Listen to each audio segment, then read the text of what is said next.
السلام عليكم خوتي خواتاتي، معكم ماجدة صلاح الدين. انا مغربيه مقيمه في غزه، مزوجه بفلسطيني وعايشين من اول الحرب. وكان انا بغيت ندير مناشده لجلاله الملك اعزه الله وربنا يشافيه ويعافيه يا رب، والمسؤولين يعني وزارات، واللي يقدر يعاونني ويخرجنا من هنا انا وزوجي وولادي. عندي جوج ديال الاطفال.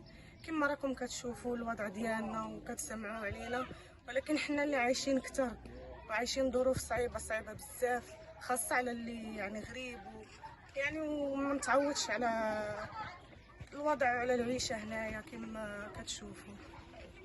فكنطالب جلالة الملك يشوف من حالنا ويرأف بينا ويخرجنا، يلقى لنا شي حل باش نخرجوا، لان عييت من صيفه السفاره ما اللي برام الله ما حتى حد ما كيجاوب ولا كيعطينا اهميه.